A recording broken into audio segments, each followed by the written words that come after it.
Last week, I spoke about the TV shows that I grew up watching, loving, and then for some reason or another, the realization that they were canceled or being canceled hit me like a ton of bricks. Okay, some of them weren't canceled, but killing off a lovable character for the sake of ratings, that means cancellation to me. I usually stop watching. But knowing that a show is canceled to me feels like the fans were cheated. The creators didn't try hard enough to get us to continue watching, or maybe it got stale and the show has run its course. Whether it be season 1 or season 10, or if you're a Supernatural fan, 15 seasons. But what about the character death? Those are the same. Sometimes it affects you emotionally, or sometimes that character had a fan base and a Facebook page was made for them. Sometimes you stop watching because they killed off your favorite character in an ever growing revolving door of an ensemble cast, just like The Walking Dead. Here are five, maybe four. Who knows? Let's see how far I can take this. Here are a few of them that I enjoyed throughout the years. And we're going to start off with Joyce Summers from Buffy. Killed off in season 5, episode 16, episode titled The Body. Originally aired on the WB in the United States on February 27, 2001. That was the first time a character death affected me. Sorry, I didn't watch much TV shows for me to say that these deaths meant much to me. There was a Chet Hunter in '99 on Boy Meets World, but I didn't feel it. Perhaps I didn't relate to it seeing I grew up without a father. But Buffy's mom to me was the mom of a superhero. She was a slayer, the Slayer's mom. She was everyone's mom on the show, including one who just showed up on that season, Dawn. The scene where Buffy finds her mom on the couch and tries to bring her back to life shook me, shook everybody. How can you kill off a character like this? According to Screen Rant, Joyce was killed off in season 5, Buffy, in order to show Buffy that not every looming threat is a monster she can stake. In fact, Joyce's heartbreaking death shakes everyone to the core. It's a solemn reminder of life randomness, of how no one can control fate, not even the Slayer. For this reason, the body remains one of the most significant episodes of Buffy the Vampire Slayer. Let's continue with the Buffyverse in chronological order. Another character death that shook everyone. Tara McClay of Buffy, Season 6, Episode 19. In the weeks leading up to the final episode of Season 6, we already knew the show was getting stale, with the big bad for that season being three nerds who just wanted to mess with Buffy and the Scoobies. They built a robot out of Buffy. Spike, the vampire, kind of took it for himself. Play along with it. Anyway, Dawn did Dawn things. We don't really care about Dawn. Nobody likes Dawn. But when everyone was focusing on that storyline, there was a B storyline that should have been in the front lines. Since the start of the season, Willow's obsession with magic, bringing back Buffy from the dead, playing with the elements, that it turned into an episode about drugs and how she needed rehab, including a musical Once More with Feelings and the episode after which she accidentally makes everyone forget who they are, Tabula Rasa. Unfortunately, this upsets Tara, Willow's girlfriend, and they break up for just a few episodes. Meanwhile, back with Buffy, she ends up ruining the plans of the nerds, and one of them, Warren, his name is Warren, decides to grab a gun and go to Buffy's house to shoot her. In the melee, she shoots the gun in different directions because he doesn't know how to use a gun, hitting Buffy outside, who was in front of him, and Tara, who was inside with Willow, killing her instantly. Another lovable character, Winifred Berkeley? Winifred Berkey From Angel Season 5, Episode 15. Finally, the trilogy of the Buffyverse. Another likable character, as I said. Angel's investigations from Season 1 through 4, fighting off an evil law firm called Wolfram Heart. Everything changes toward the end of Season 4, with Angel accept a suite of rooms at Wolfram Heart and his new home, Fred, and maybe others of the inner circle, finds a home in the Los Angeles era, hears that 511 Windward Circle. Her memory is altered by a spell cast in season 4's last episode, Home, and it's unclear how much of the events of season 3 and 4 she remembers come differently or at all. Everything specific to Angel's son Connor is definitely lost. Fred receives her own laboratory and becomes the head of Wolfram Hart's science division. She is a major asset to the team. Angel consistently relies on her department to quickly and efficiently solve problems. After going on a few After going on a few dates with coworker Knox, Fred begins to have feelings for Wesley again. They're paired together for about a week, but the couple's happiness is not to last. A mysterious sarcophagus feels like I'm okay. A mysterious sarcophagus allowed through customs by a signature from Gunn appears in the lab. As Fred examines it, a hole opens the cover and the breath of wind blows into her face. It turns out that the sarcophagus the Sarcsingi is a holding cell for one of the original pure breed demons known as the Old Ones, which is predestined to rise again. The air Fred inhales is actually Illyria's essence, which immediately begins a parasitic existence in her body, eating away at it and making her a shell. Worse still, Nox had worshipped Illyria for years and worked at Wolf in her heart for the sole purpose of bringing the demon back. Because of his affections for Fred, he chose her as the only one worthy to house his god.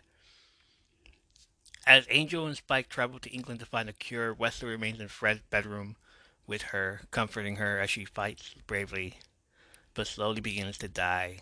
Angel learns that the only way to save Fred would be to draw Illyria back to the deeper well in England by using her sarfu, sarfregan, sarcophagus, sarcophagus, sarcophagus as a beacon. However, thousands of others would die as Illyria's essence cut across the world back to the well. Thus, Angel and Spike are forced to do nothing, deciding that Fred would not want this. If I have to say that one more time. As she lies dying, Fred's mind begins to give way. Nearing the end, she panics, stating that Feigenbaum, a stuffed rabbit named for mathematical physicist Mitchell Feigenbaum, he said Baum, who studied chaos theory should be there. When Wesley asks her who Feigenbaum is, Fred replies that he doesn't know, cradling her in his arms. Wesley stays with Fred until the moment she dies, after which her body is taking over Illyria. Wesley, why can't I stay? Are Fred's last words. And finally, Glenn Reed from The Walking Dead, Season 7, Episode 1. Oh, Glenn, my boy. 6 seasons of getting to know him and getting to the point of will he or won't he die, only for the first episode of Season 7 to give us this moment. So here's what happened in Season 6. Glenn leaves Alexandria and with Rosita and Michonne to go after Darrow, who wants to avenge Denise's death by killing Dwight. All four end up captured by Dwight, who shoots Darrow. In the finale Last Day on Earth, the four are unloaded from the back of a truck by Dwight, where they discover Carl, Rick, Maggie, Abraham, Sasha, Eugene, and Aaron have already been captured. Negan announces his plan to beat one of them to death using his baseball bat called Lucille as punishment for the group having killed so many of his people. He initially offers to put the pregnant Maggie out of her misery then and there, causing Glenn to beg for his life. He is thrown back in the line by Dwight. After contemplating whom to kill, Negan decides to select at random by saying eeny, meeny, miny, mo. The season ends with Negan beating an unknown target to death. That's the cliffhanger. That's what us fans saw. We waited months, months. It took it for us. It seemed like years, possibly. We waited months to see the end of this moment and see who was going to survive. Facebook group, Twitter, Instagram was flooded with "If Glenn dies, we riot and we will boycott this show." You will boycott, huh? You will boycott this show. Well, let me just tell you, in the seventh season premiere, the day will come when you won't be. That is the name of the episode. Abraham is revealed to be Negan's chosen victim. It was Abraham. Negan brutally beats him to death with Lucille as the rest of the group watches, horrified. When Daryl strikes Negan in the face in retaliation, Negan strikes Glenn with Lucille. After two blows to the head, Glenn sits up, severely brain damaged, with a dislocated eye and caved in skull, and mutters, "Maggie, I'll find you." Before Negan repeatedly bludgeons Glenn's skull into a bloody pulp. After Negan and the Saviors leave Abraham and Glenn's corpse, all are loaded into a truck. Maggie and Sasha take to Hilltop.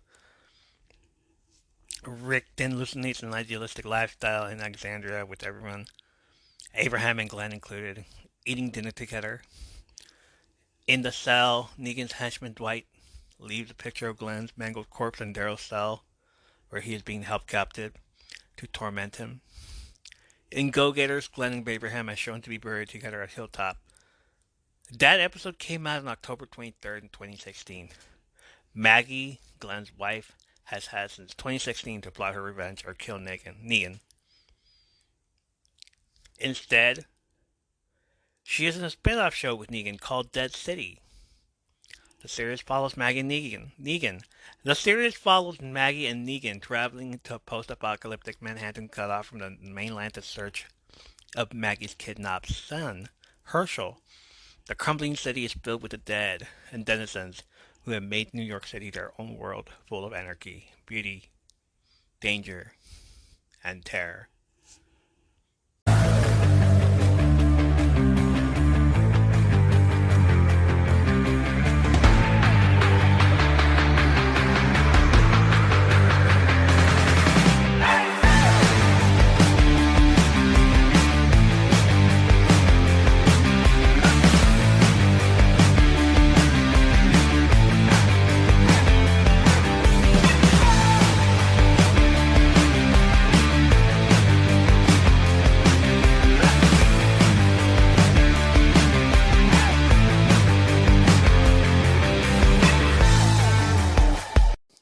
Welcome back to my favorite podcast of all time.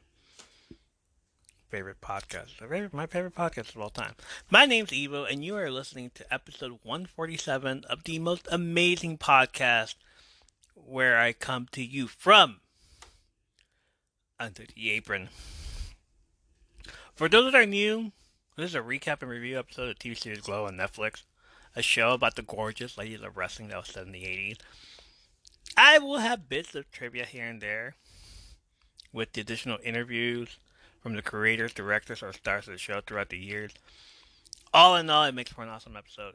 If you haven't yet watched Glow, I suggest you do so and follow along as I recap and tell you what I thought of the episode.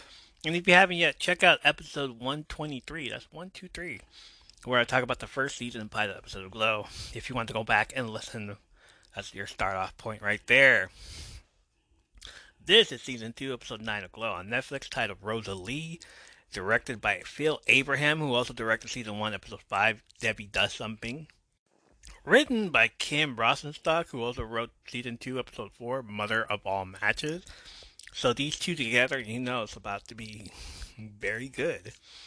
Synopsis: as the ladies begin to plan for life after the show, Justine's mom shows up on Sam's doorstep, and Bash and Debbie scheme to woo buyers at a TV expo. The cold open is Ruth sitting at the dinner table, eating spaghetti with Justine and Sam discussing a curriculum in Justine's class called Family Living. Justine says it's mandatory. They make you get fake married and take care of a plant and make a household budget. She says it's progressive bullshit. There's more girls than guys in the class, so they gave every husband 2 wives. Ruth happily claims, "Oh, team polygamy, great. Team polygamy, great." Sam jumps in and says now they got to meet with her teacher because she's failing in this class that shouldn't exist in the first place. Justine says she's not failing, she's getting a D in protest. Justine gets up and grabs all the plates to get her take to the kitchen. Ruth offers to help, but Justine says she's got and she can barely walk. Ruth tells Sam she thanks for inviting her to family dinner. Sam tells Ruth that it was Justine's idea. He thinks she wanted a buffer. Ruth says it's a nice way to spend their last night before last week. So real quick about the plant. I did the same thing in sixth grade, but ours was a 5 pound bag of flour. I think it was 5 pounds. It might have been more than that. It carried the whole weight of the world on that thing. It was heavy. We had to take this bag of flour home and back to school with us every day for a whole month to prove how responsible we were. Six, what, 12, 13, telling us, this is your kid. Come on. Though there were dresses and eyeballs and lots of potato estings in the flower baby.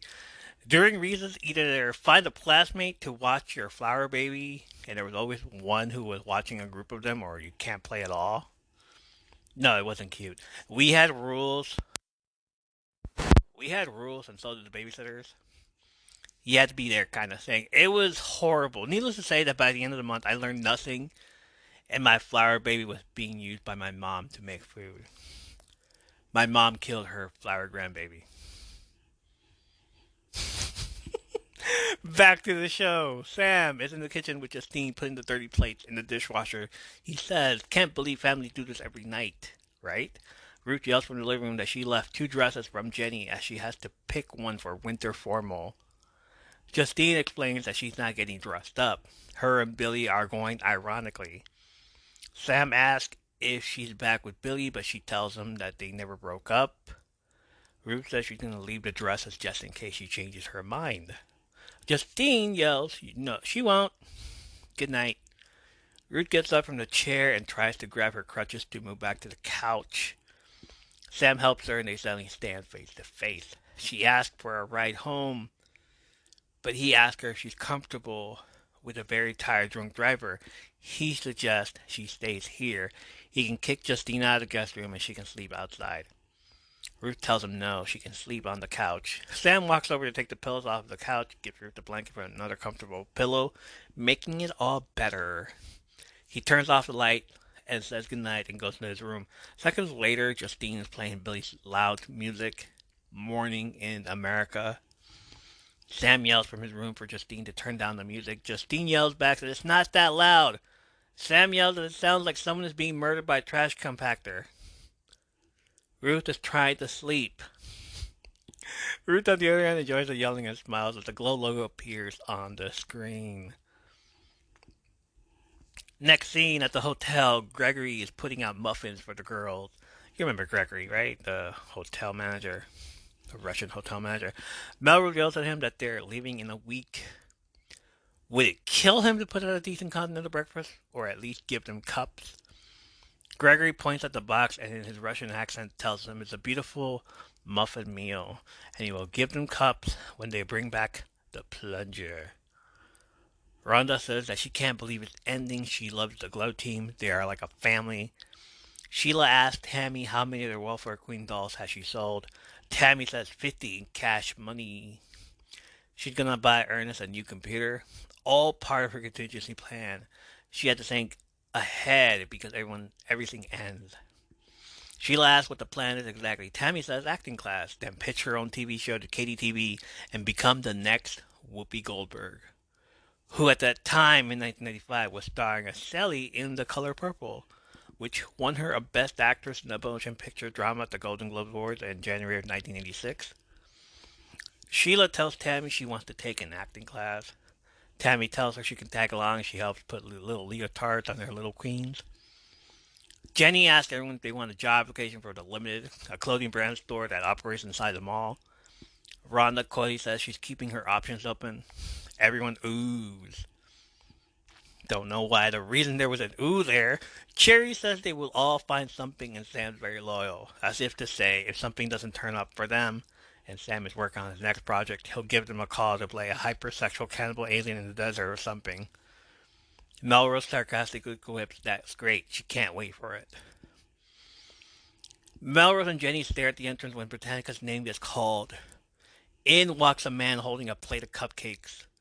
Rhonda gets up in the chair and is excited to see this young man. It's not just any young man, it's a ham. No, wait. His name is Pratarina. And you probably know him by one movie. Well, I only know him by one movie. He's been in many movies and got starred in many TV shows, but I only know him as Hamilton, the great Hambino Porter, from one of my favorite movies of all time, The Sandlot.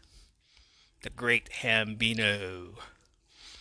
Yolanda asks which one's this one. Sheila explains his name is Cupcakes because he bakes for her. Not to be confused with the one that sends her chest hair clippings. Oh. Cupcakes is wearing a shirt that with Britannica's face on it that says glasses beat asses. Miranda tells him that she will miss him after next week, but Britannica will live in your brain forever and always. Cupcake says, "Oh, no, no, no, no, no, this can't end." He's getting down on one knee and everyone gasps. Cupcake tells Rhonda he wants to be there for her for everything from A to Z. He grabs her hand and asks her to marry him. Rhonda laughs in his face. It actually rhymed. I just didn't do the rhyming. "I want to be there for you. Everything from A to Z. Britannica, will you marry me?" Get it? Rhonda laughs in his face, tells him that he's too much and she'll see him at the match and she'll blow him a kiss. Cupcake stands up and asks if it's a maybe. Yolanda yells at Cupcake to go home. Go back to Strudel or something. "Dale, afuera." Get out. Cupcake tells Rhonda he loves her and leaves. Jenny whispers to Melrose that Rhonda has a stalker. Melrose agrees and asks why doesn't she have a stalker. They all want a stalker. The next scene, back at Sam's place.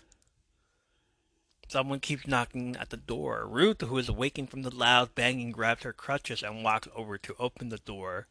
It's Rosalie, who is looking for her daughter. Sam comes out of her room and asks what was all that fucking noise.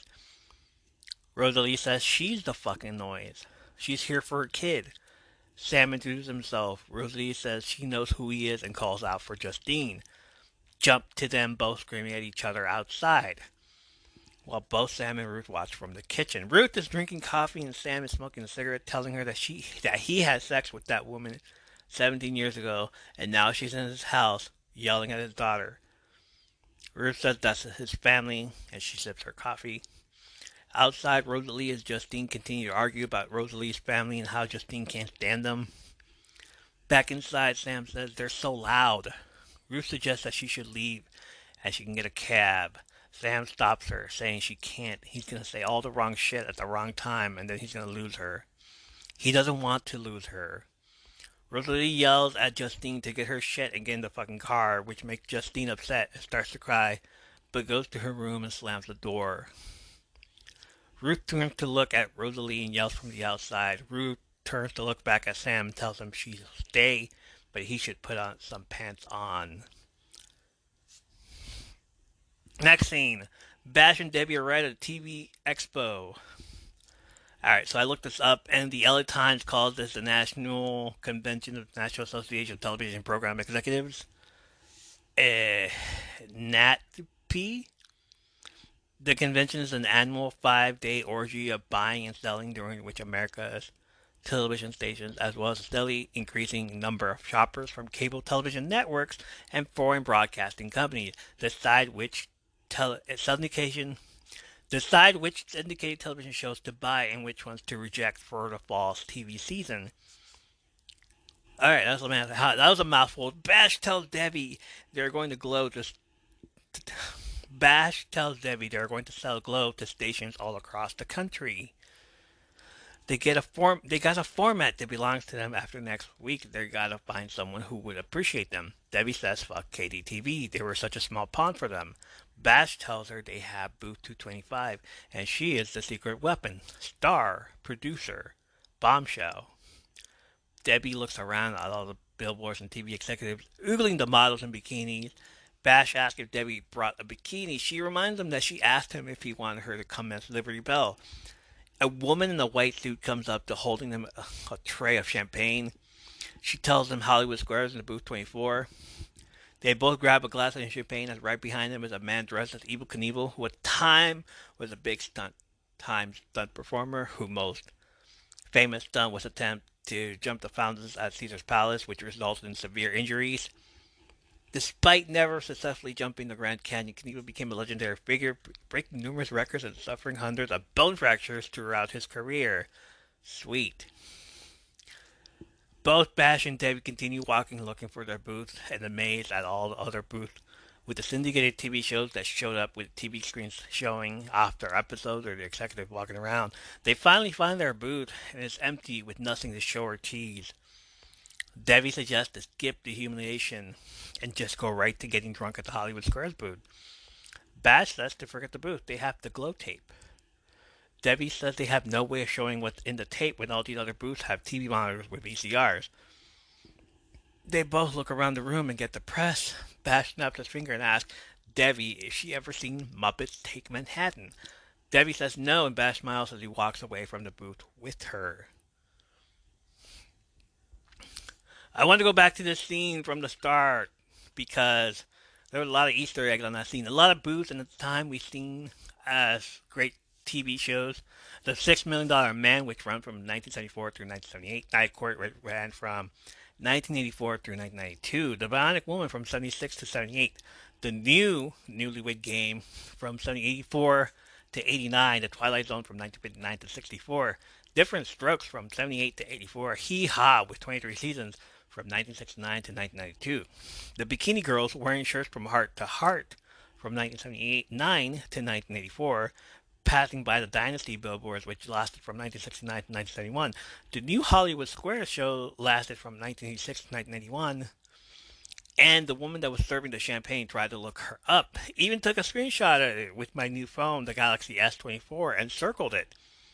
If you get what circles mean, you get it.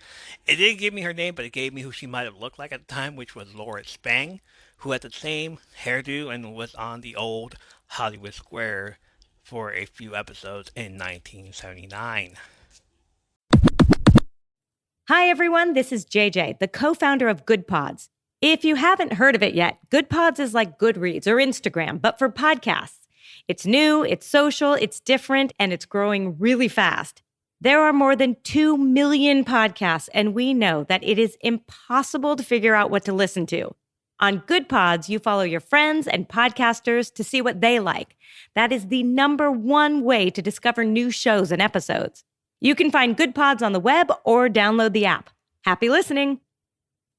Hi everyone, I'm Lisa. And I'm Dawn. And if you've ever watched a TV show and thought to yourself, oh my god, that season finale plot twist was absolutely bonkers. Or seen a movie and thought, wow, I need to talk to somebody about this train wreck immediately. Then we think you'll fit right in with our podcast, I Hate It, Let's Watch It. We watch TV shows like Riverdale and Emily in Paris. And movies like Deep Water, Killer Sofa, Rubber, and Deadly Illusions. And we give them the total rinsing they deserve. It's basically group therapy for movie masochists. So come check us out wherever you stream podcasts.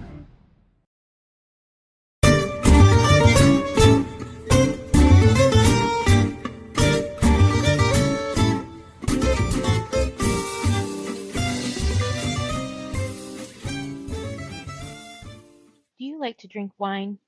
Do you like to talk about your favorite things and rank them in categories? Then you have come to the right place. Welcome to the Sip List, a podcast where, you guessed it, we drink lots of wine and make lists of all our favorite things. My name's Amanda, and each week my guest and I will review a favorite wine we're drinking, or if they aren't cool enough to drink wine, then the lame beverage of their choice. And then we will rank our top 5 favorites of different things in different categories. You can expect to hear all kinds of things, from favorite horror movies to favorite Disney characters, favorite true crime books to favorite women in history. The episodes will be diverse, but they will always include wine, lists, and lots of laughs. You can find the Sip List on social media. On Facebook, just search the Sip List Pod. Be sure to like the page and join the private Facebook group for the most up-to-date info on everything that's happening. You can also find us on Instagram at the Sip List Pod. I'm really excited to bring you guys some fun and amazing content, and I hope you'll join me on this journey. And until next time, whenever life is tough, just keep sipping. Next scene, we're back at the motel. Melrose and Jenny giving back their clothes to each other. Rhonda walks into the room and hands the golden white jacket back to Jenny. Melrose immediately tries to rip it from her, but Jenny says it's hers. She gave it to her. Melrose says so she can have sex. She did not have sex, so the deal is off. Jenny says she is just jealous because she has a boyfriend and Melrose doesn't. Melrose sarcastically says she is going to find one out when she works at the Limited and she's going to go there and try on everything. Rhonda says maybe she will grab one of those applications. Stacy says that they work at the Limited and her and Don work at Salon and they'll be working at the mall and they can eat lunch together at the food court.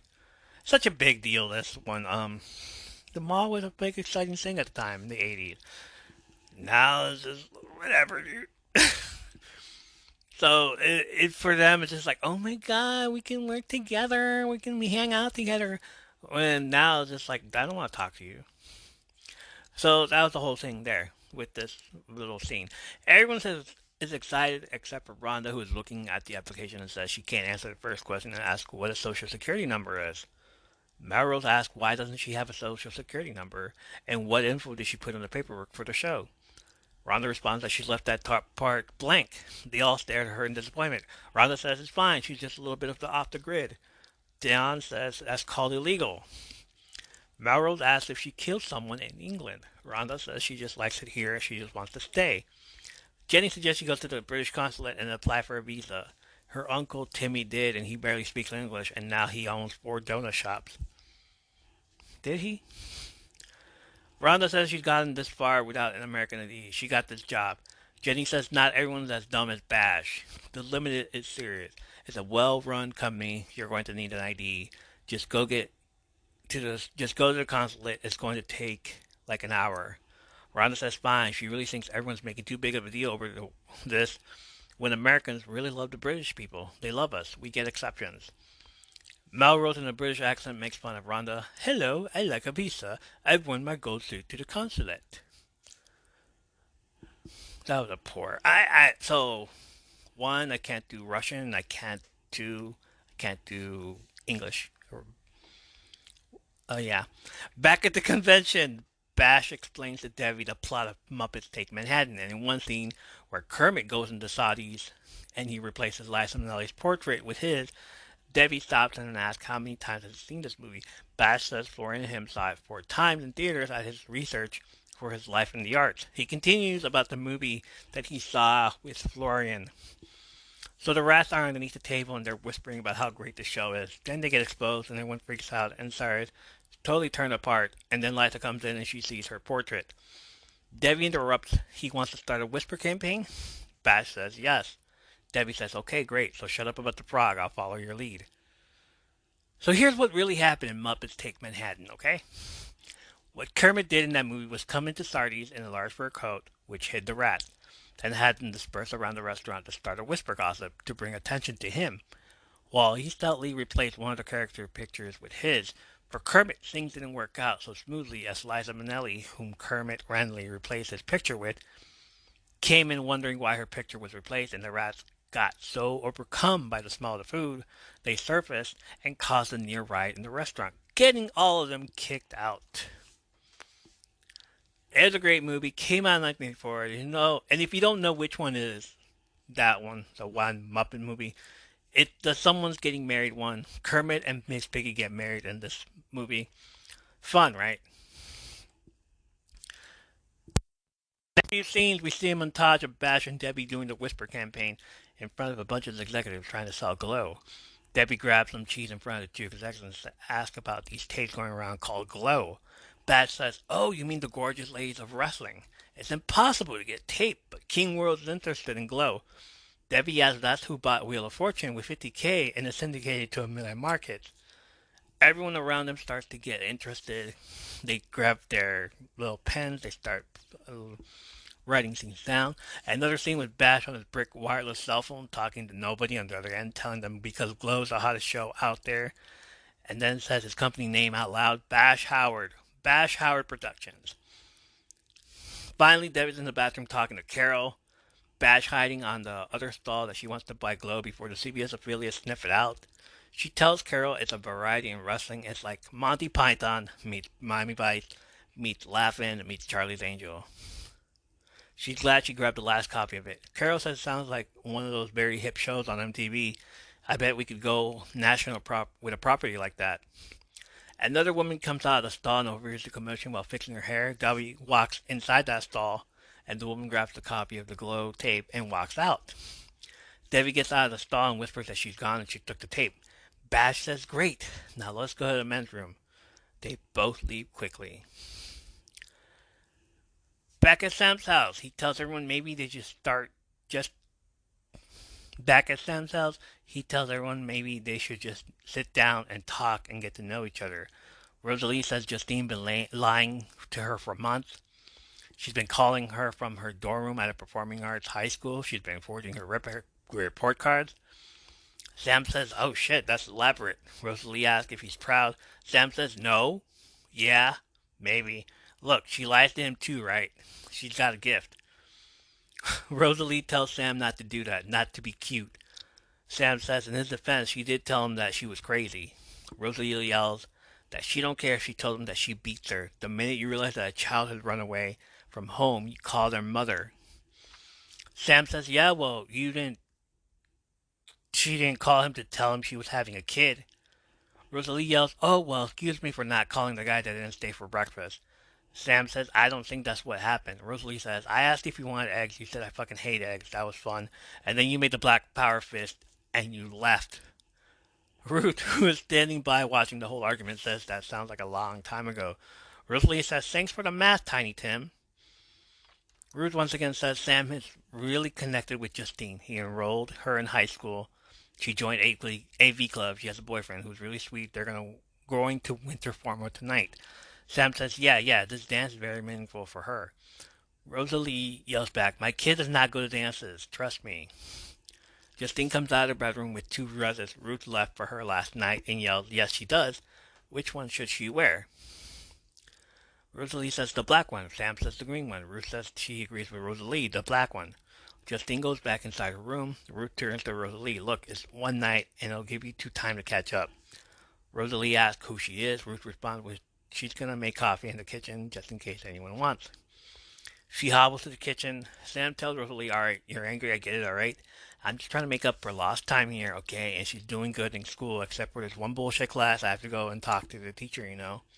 Also, she has a curfew. I'm trying to teach her what I know about filmmaking. I'm trying here. Rosalie says she'll let her go to the dance, and then after that, they're leaving. She's not going to indulge in this father-daughter fucking fantasy. She may want to know you, but she doesn't need you. Wow.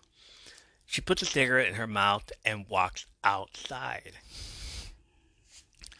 Next scene, Yolanda is dancing in Artie's room, who puts on a very obscure song, "Make a Journey" from Molly Duncan.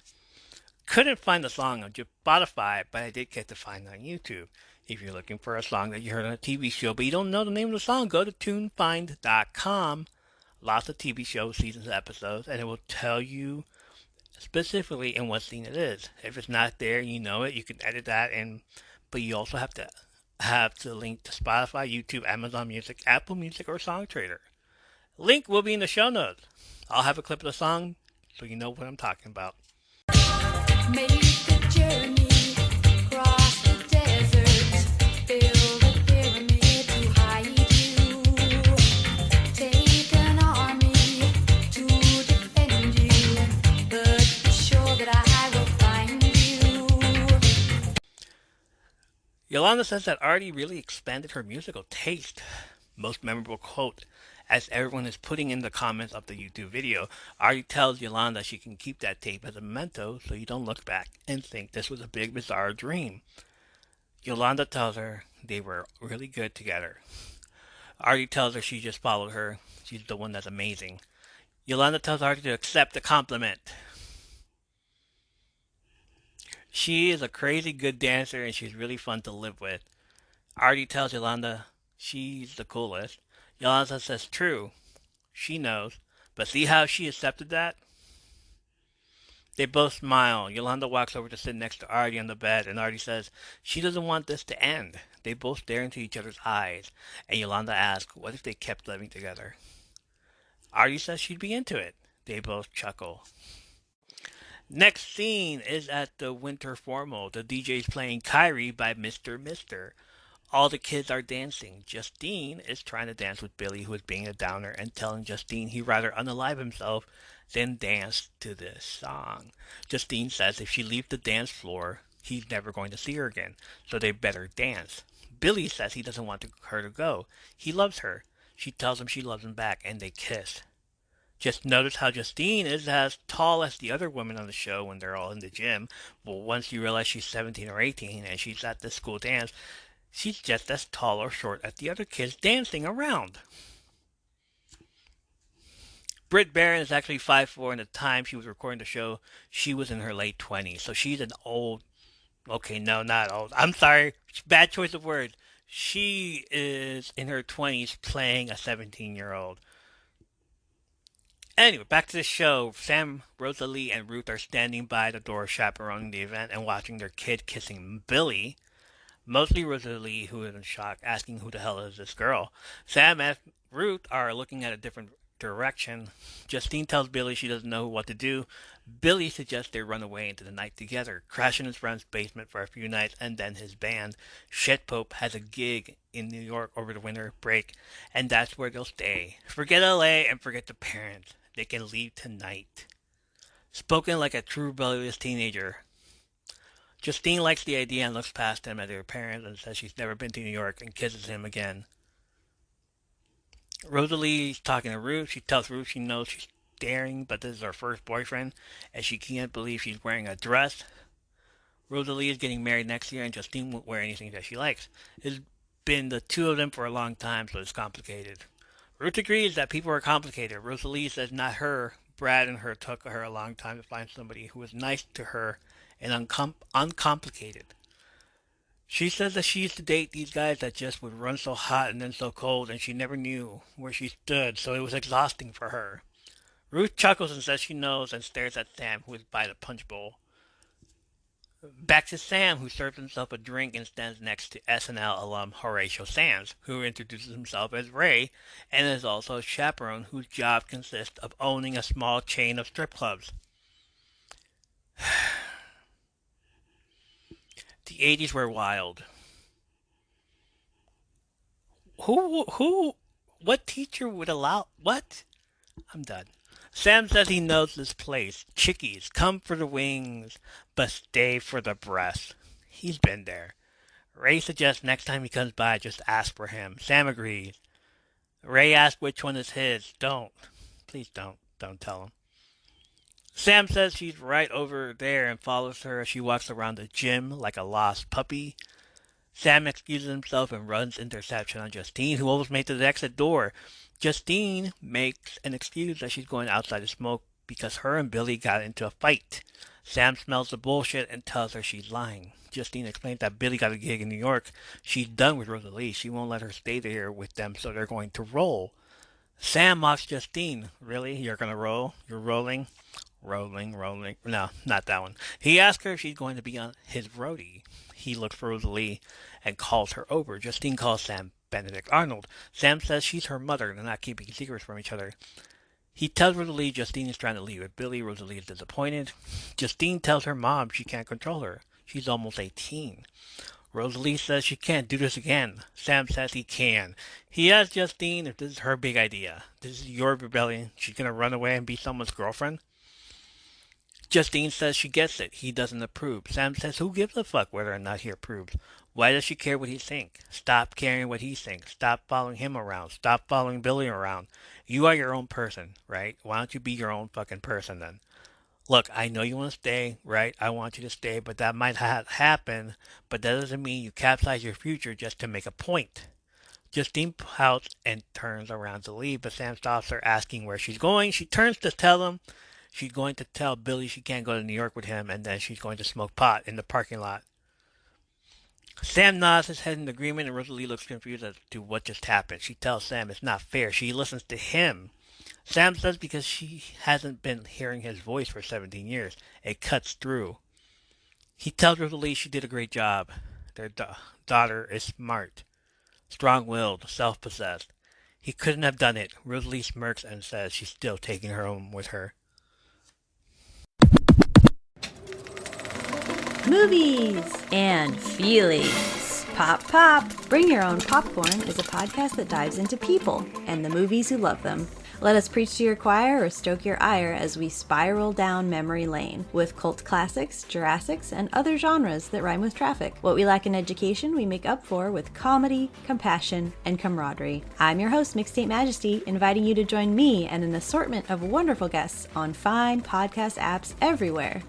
Bring your own popcorn.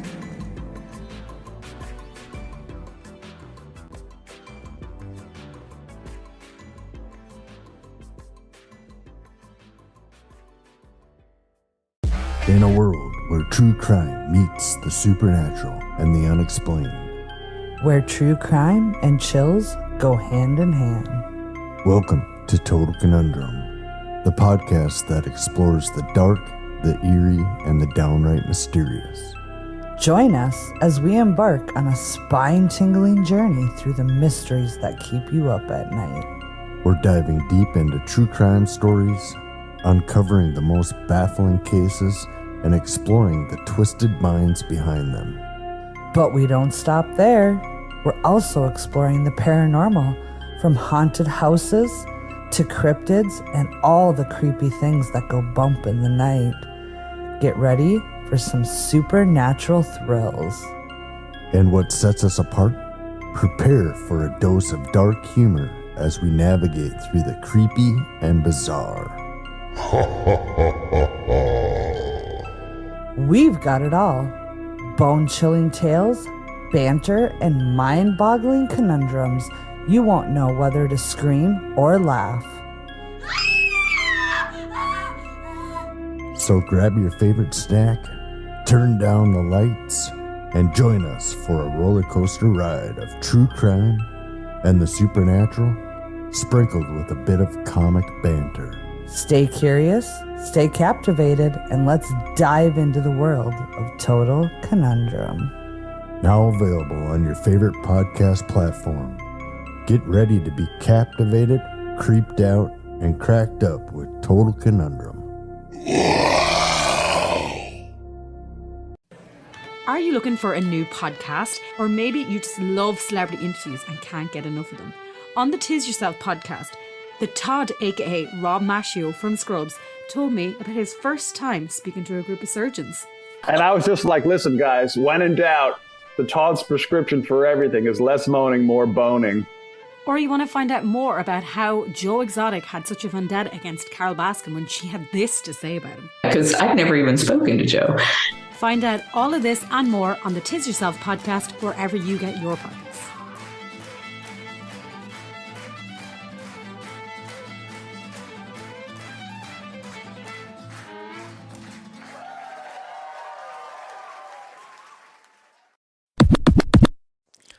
Optical flip. Ruth is sitting on the gym benches while Don't You Want Me by Human League is playing.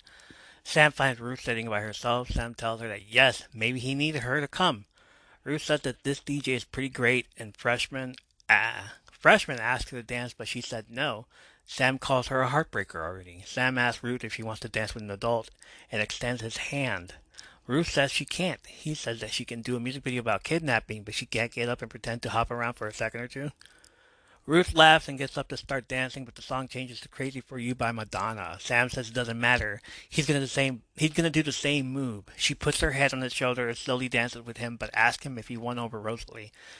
He says she's taking Justine home. She tripped and put both of her hands over his shoulders. While conveniently the lyric says 2 by 2, their bodies become one. They both back up to look at each other. Again, the lyrics matching what they're doing. Can't you feel the weight of my stare? You're so close, but still. He leans in for the kiss, and she backs out quickly, saying that her ankle hurts. She grabs her crutches and says she'll grab a cab as she leaves. Ruth heads toward the door, but turns around to look for Sam. The lyrics continue. I never wanted anyone like this. The pans back to Sam, the chorus of the song hitting, I'm crazy for you. Next scene, Bash and Debbie at a bar with the massive brick phone right in front of Bash. Debbie says, so when people call, what do we say? Do you want to buy glow? Bash says, no, we're in the power position. They're calling us. So we invite them to a live taping. We get them even more excited, and then they'll see other buyers there, and then we can negotiate from a place of strength. Debbie says, unless no one called. Thank God we didn't tell them when we were coming. Bash says it'll be like this day never happened, just like the show. Debbie says at least we got to spend a lovely night together getting drunk in Anaheim. They wait a few seconds. Bash stares at the phone and it finally rings. Bash answers it and is excited to talk to the person on the other end. He tells them they're having a live taping next week and it's their final show, but he will reserve him a seat with the same address that's on the tape at 7 o'clock. Bash hangs up and both are excited. This just happened. And then Debbie asks Bash who that was. Bash didn't ask, but he said it was Joe from the Chicago market and just going to refer to him as Chicago Joe. Joe from Chicago. Joe Chicago. Debbie suggests next time he needs to get a name. She hands him a napkin and a pen to write. The phone rings again and Bash hands Debbie the phone this time so she can answer it. She says, Bash Howard Productions, Mr. Howard's on the other line with Chicago. Hold please. She covers the mouth receiver and tells Bash they better have a good match if they're inviting buyers. Bash says Carmen is all on that. Optical flip. Cue to Carmen smoking weed from a bong with the other girls cheering her on. Carmen yells happily that she did a drug. She finally did a drug. Jerry tells him to pipe down and ask if this team meeting about the finale idea is happening because if it was not, give her the bong. Artie says cherry bong. Everyone laughs. Cherry offers the bong to Melrose, who says she's saying no to drugs today. Jenny asks Melrose why she's being such a drag. Melrose tells her because she's sad. What if Glow was like the most exciting part of her life and now it's over? Jenny says no matter what happens, your life will always be exciting because you're totally psycho. Melrose laughs and tells Jenny to keep the jacket. Rhonda walks in, upset, slamming the door behind her. She grabs her belongings and her suitcase and puts it on the bed. Everyone's wondering why she's packing up. Rhonda says she took Jenny's great advice and went to the consulate, and then they sent her to the immigration office, and now she has 30 days to leave the country. She's been asked to leave, and then if she doesn't report it, they will deport her. Tammy says they will all go back with her tomorrow to fix this. I love that the mom of the group's all like, let's go back over there tomorrow. We'll talk. We'll have a talk with them. Rhonda says they can't. She's on the record. She can't believe she listened to everyone that she was getting by just fine by herself, like she always does, and now she has to go back to her alcoholic parents in Bromley and have frizzy hair and be miserable anyway. Goodbye forever. Carmen immediately sits up from the chair with the bong in her hand and says she just has to marry an American. Oh my God, cupcake! Marlo yells, no.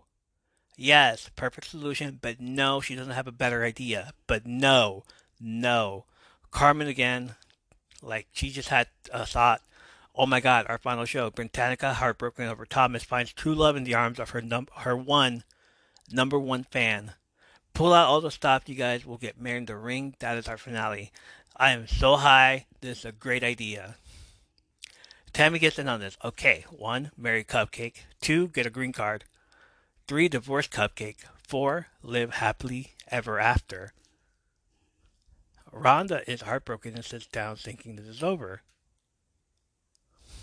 Next scene, we see Ruth get out of a cab in front of a house that's not hers or Sam's. She makes her way up the first set of stairs and realizes she has to go up another flight of stairs with her crutches. As she's halfway to the top of the stairs, Russell asks if she's breaking into his apartment. He gets closer and looks up at Ruth, who turns around and shows him the white bag from the video rental store. She says she bought 3 movies. Adam's Rib, 1949, directed by George Cukor, starring Katharine Hepburn and Spencer Tracy. Rosemary's Baby, 1968, directed by Roman Polanski, starring Mia Farrow, John Cassavetes, and Ruth Gordon. Where's Papa, 1970, directed by Carl Reiner, starring George Segal, Ruth Gordon, and Paul Sorvino. Okay, so Adam's Rib and Where's Papa, and then a horror movie? Right. Ruth says she hasn't seen Where's Papa, but it has Ruth Gordon in it, who is her favorite actress, of course. Must go back to the start of the season for that one. Russell says he's pretty busy, big Saturday night plans, and he only got 3 tacos though. Ruth says she's not hungry. She says she's really bad at this if you can't already tell. She never had a healthy, uncomplicated romantic relationship. Interaction with a man, relationship, the same thing. Period. But she wants to give this a chance. She calls him a nice guy, and he's really consistent. And she knows consistent and nice just sounds boring, and that's just something you say when you don't like someone's face, but she does like his face. She knows she should have said something like this weeks ago, but all this crap got in the way, and then she broke her leg, and then these stupid crutches are digging into her armpits. Russell tells her to stop. She's literally wedged between 2 steps right now. You're going to kill yourself. He walks over to her and tries to help her, but she kisses him. Russell throws the crutches downstairs and just holds her. Back to the bar with Bash and Debbie, who are drunk. Debbie says she's going to send Jim Henson a gift basket. Bash says she just send him a tape. He bet Henson would be interested. This is perfect for Muppets. The phone rings again and Bash answers it half drunk. It's Dr. Chiffron from San Francisco General Hospital. He asks if this is about Bertie, his mom. Did she fall into the lake at the Tonga room again? She tells him it's about Florian Becker. He passed away earlier this evening. Bash is listed as the emergency contact. Bash is quiet. A moment of silence by Genesis plays. Bash says that's not possible. Sorry, what? Now? How? How? The nurse tells him technically pneumonia. She tells Bash he may have trouble finding a funeral to take the body, but if he visits the hospital, they could help make arrangements. Bash blurts that his mom's name is Eileen, same last name, they live in Encino. I'm sorry, I can't, and then he hangs up the phone. Slowly turns around, and the pain in his eyes, as everything is now in slow motion. Debbie's grabbing another drink. Everyone's having fun. The song continues to play with the lyrics hitting again. See the lonely man there in the corner. The camera slowly zooms in on Bash's face, surprised that this happened. His cheeks red, tears running down his face. He's just waiting for someone to show, and nobody knows him, and nobody cares. Because there's no hiding place for you. The scene goes black, and the credits roll while the song continues to play. Daniel Reynolds from the website Advocate.com wrote an article on July 23rd, 2019, and interviewed Alex Rich, who plays Florian, about the life tragic end of his character and being declared a gay icon. He says, we're sorry that your character passed this season. What will you miss most about being on the show? Alex says, the people 100%, our showrunners, casting directors, and everyone else responsible for assembling the team did a fantastic job of creating a collaborating and supporting family of talents in both the cast and crew.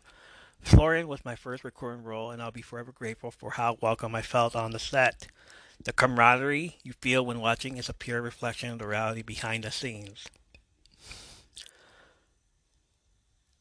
What will you miss most about playing Florian? The cutoff jorts and tailcoat combo. If you can find me a homie that pulls off that epicness in real life, I'll bring you a family pack of Lucky Charms. When asked where did the idea of Tuxedo George Ensemble came from, he said, I love that look. Beth Morgan, the brilliant costuming team, dreamt up that iconic and insanely cool combo. I wish I had the creativity and style sense to create something so hilariously character defining. I can't imagine Florian without that element. When asked how did you initially prepare for Florian, he says, oh wow, the initial prep feels like a million years ago. I remember auditioning being a bit intimidating because I didn't feel so comfortable in the comedy space and had to navigate this incredible script and tone. Florian, though, always felt like a transplant from my high school friends, so I tried to revert back to that culture. Meeting with the costuming department was also extremely helpful in figuring out who Florian was and how much fun he could be. He was asked, his character has a lot of queer fans. What are some memorable messages you received from them? Florian's queer fan base has been one of the most rewarding parts of my journey with Glow. The day after the first season aired, I had a young fan reach out expressing how inspired he was by Florian, how hard it has been for him growing up, and if I had any advice about the pursuit of acting. Another fan an impressive GIF naming Florian as a gay icon. Another fan created an impressive GIF naming Florian a gay icon. The conflation of the actor and the character can be delicate and intimidating, but I am so humbled by the outpouring of love from the queer audience's identification with Florian. Why does Florian inspire such love? He says Florian and Bastion's relationship is so charming, loving, and uncluttered that I think their dynamic is refreshing and underrepresented on TV. They feel real, supportive, and unconnected, and connect in a way that we don't often see. To be able to craft a relationship that is so lighthearted, fun, and simple without losing the ups and downs that make intimacy human is a true testament to the writer's brilliance and Chris Lyle's tenacity as an actor. Florian feels like a puppy. The wide-eyed and loving optimism, sky-high curls, and hilarious down make him really hard to hate. When he was asked, when did you know your character was queer? He says, I had a hunch that Florian might be queer when I read that initial script for the audition.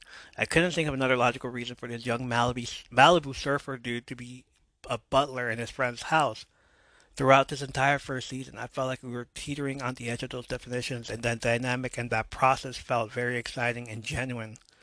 I have expected a twist in Florian falling in love with one of the gorgeous ladies, but I love that we explored the duplicity and subtlety of this queer identity.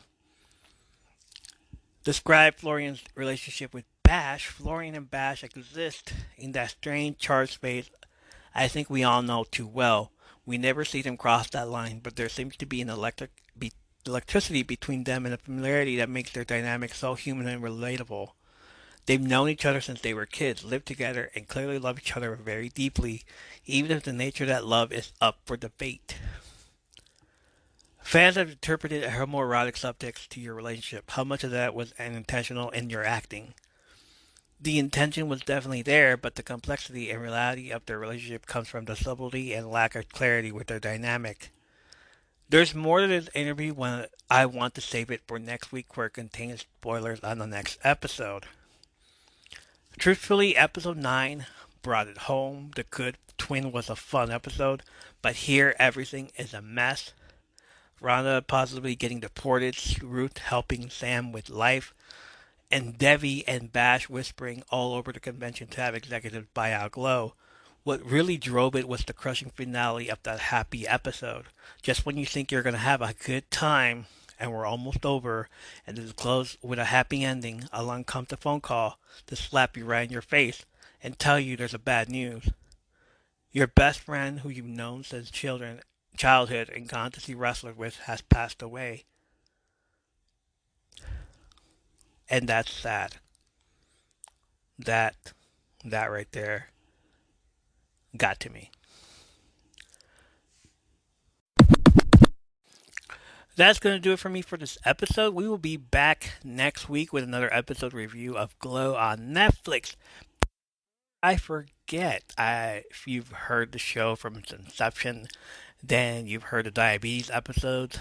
Next month is the 3-year anniversary of when I was diagnosed with diabetes.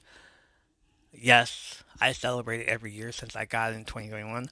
So to me, this is going to be a diabetes awareness month. I'm going to do lots of things on the social, so watch out for that. And if you can support by posting the hashtag wrestling with diabetes.